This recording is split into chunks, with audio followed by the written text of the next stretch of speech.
वेदिका ने बच्चों के साथ मिलकर प्लान बनाया था कि आज वो सबसे पहले सिटी से बाहर घूमने जाएंगे, उसके बाद वहाँ बहुत कुछ नया देखेंगे, उसके बाद रात होते होते डिनर बाहर करके घर लौट आएंगे और आज नहीं लौट पाए तो कल सुबह आ जाएंगे।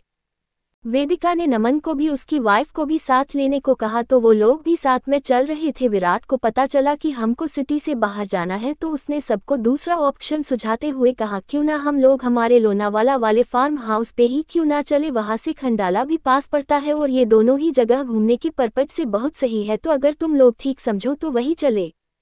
महिरा बोली, ये सही है भाई, हम सब वही चलते हैं, वहाँ का एरिया कभी नहीं देखा है हमने और फिर हमारा गेस्ट हाउस तो है ही। विराट की बात मानकर सब लोनावला के लिए राजी हो गए। वो सब गाड़ियों से ही जा रहे थे। एक गाड़ी में बच्चे और नमन और उसकी वाइफ और उसकी छोटी सी बेटी थी। वो लोग बड़ी गाड़ी से जा रहे थे। वेदिका भी उनके साथ बैठने वाली थी पर विराट ने उसे इशारे से अपनी गाड़ी की तरफ आने को कहा। वेदिका मुंह बनाकर smirk smirk smirk smirk smirk Virat के साथ आ गई। दोनों गाड़ियां हाईवे पे दौड़ने लगी। बच्चे बहुत मस्ती करते हुए चल रहे थे। नमन भी गाड़ी चलते हुए बीच बीच में मस्ती कर रहा था। अब विराट तो उनके साथ था, नहीं तो सब लोग आजाद पंछी की तरह मजे कर रहे थे। हालांकि विराट को गाड़ी उनको गाड़ी से थोड़ा ही पीछे थी पर फिर भी आज सब बच्चे खुल के मजे कर रहे थे। नमन भी आज अपने बॉस के ऑर्डर से दूर आजाद होकर मस्ती कर रहा था। विराट वेदिका भी स्लो म्यूजिक के साथ गाड़ी के साथ मौसम का आनंद ले रहे थे। शाम होते होते वो लोग अपने गेस्ट हाउस के आसपास पहुंच गए थे। तभी जोर की हवा चलने लगी। ये हवा बहुत ठंडी थी। वेदिका तो खिड़की खोलकर हवा का आनंद ले रही थी। इतने में बारिश भी शुरू हो गई। दोनों गाड़ियां फार्म हाउस के अंदर आ चुकी थी। बारिश भी जोरों पे थी। वेदिका को इस बारिश को देख के अपना बचपन याद आ गया। वो कैसे बारिश के दिनों में भीगा करती थी।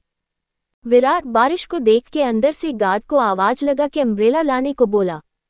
तभी गार्ड्स अम्ब्रेला लेके आए गए। विराट ने उसे पकड़ा और गाड़ी से बाहर निकलकर वेदिका वाली खिड़की को खोलने लगा पर वेदिका तो अपनी धुन में थी। वो गाड़ी से बाहर निकल के बिना विराट को तरफ देखे बारिश में भीगने लगी। वो बारिश में भीग के बहुत खुश हो रही थी। बारिश भी तो बहुत जोरों की थी। वो बारिश में झूमने लगी। वेदिका को देख के दूसरी गाड़ी में से बच्चे भी बाहर आके वो भी बारिश में भीगने लगा अपनी मम्मा के साथ। वो भी बारिश को एंजॉय कर रहे थे। अब तो महिरा और सेम से भी नहीं रहा गया। वो भी आके बारिश का लुत्फ उठाने लगे। महिरा आते आते नमन को अपना फोन देके आए और कह के आई कि उनका वीडियो शूट करे।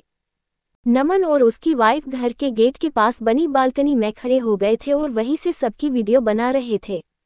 और विराट वो तो कुछ समझ ही नहीं पा रहा था कि अब इनको क्या कहा जाए। एक के बाद एक सब बारिश में भीग रहे थे। वेदिका आज बच्चों के साथ बच्चों बन गई थी। वो खूब बारिश के मजे ले रही थी। बच्चे और महिरा वरुण सभी एक दूजे के साथ बहुत मजे कर रहे थे।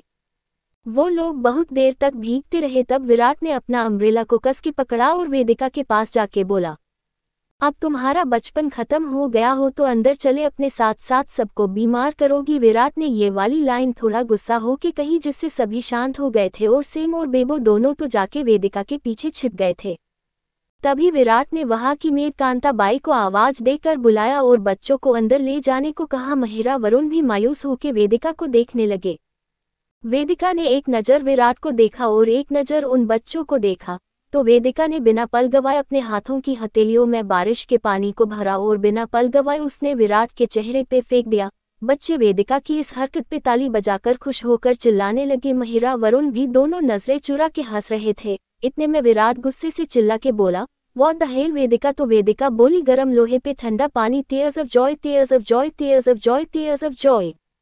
विराट ने वेदिका की बात को इग्नोर करके पहले बच्चों को अंदर पहुंचे को कहा, फिर खुद उसका हाथ पकड़ के अंदर ले आया अपने रूम में और आते ही बोला, ये क्या बचपन है वेदिका, बीमार हो जाओगी तुम और साथ में बच्चों को भी बीमार करोगी।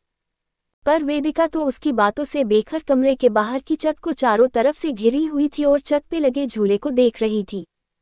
उसके बगल में ही म्यूजिक सिस्टम रखा हुआ था जो विराट ने रखा था। वो जब भी यहाँ आता था तो वो गाने सुना करता था। छत पे बैठकर विराट को पुराने गाने सुनने का शौक था तो वो कभी कभी यहाँ आके छत पे बैठ के पुराने रोमांटिक गाने सुना करता था। तो जैसे ही वेदिका का हाथ उसके ऊपर पड़ा उसका बटन ऑन हो गया। वेदिका तो पहले से ही रूम से सटी छत पर जाके झूले पे झूलते हुए बारिश में भीगना चाह रही थी। उसके ऊपर विराट की बातों का कोई असर नहीं हो रहा था। आज बारिश में वो अपने सारे पुराने गम भी भूल चुकी थी। उससे तो ये सुहानी बारिश ही दिख रही थी। तो जैसे ही म्यूजिक सिस्टम ऑन हुआ उसमें पहले से लगा हुआ गाना अपने आप बजने लगा। गाने के बोल सबके तो वेदिका खुद को काबू में ना के पाए और बारिश में बाहर आ गई। गाने के बोल थे। बरसात के दिन आए, मुलाकात के दिन आए, बेताबियों के सरारे बिछे हैं। ये सावन को रिमझिम झड़ी है, कदम बेखुदी में बहकने लगे हैं। ये मदहोशिया की घड़ी है। बरसात के दिन आए, मुलाकात के दिन आए, हम सोच में थे जिनके, उस रात के दिन आए। गाने के बोल सुन के विराट जो इतनी देर से गुस्सा था वो भी खुद के कदमों को नहीं रोक पाया और वो भी वेदिका के पास आ गया। वो वेदिका के भीगते हुए चेहरे को देखने लगा। वेदिका ने आज प्लेन ग्रीन कॉलर की सिफाम की साड़ी पहनी हुई थी जो बारिश में भीगने की वजह से उसे और भी सुंदर दिखा रही थी। बारिश में वेदिका का गोरा बदन और भी जाड़ा दिलकश लग रहा था। उस पर से उसके भीगे बदन से लिपटी हुई साड़ी जिसमें उसका बदन निखर के बाहर आ रहा था। वेदिका के होंठ बारिश में भीगने की वजह से और भी जाड़ा गुलाबी दिख रहे थे। अब तो विराट वेदिका से खुद को एक पल भी दूर नहीं कर पा रहा था। वो भी बारिश में भीगते हुए वेदिका के पास आ गया था और वेदिका तो गाने की धुन पे बारिश में नाच रही थी। विराट ने नाचती हुई वेदिका के एक हाथ को पकड़ा और कमर से अपनी तरफ खींच लिया। अब जाके वेदिका को होश आया था। वो दोनों साथ में बारिश में भीग रहे थे। बारिश की वजह से वेदिका का बदन और भी मुलायम हो गया था।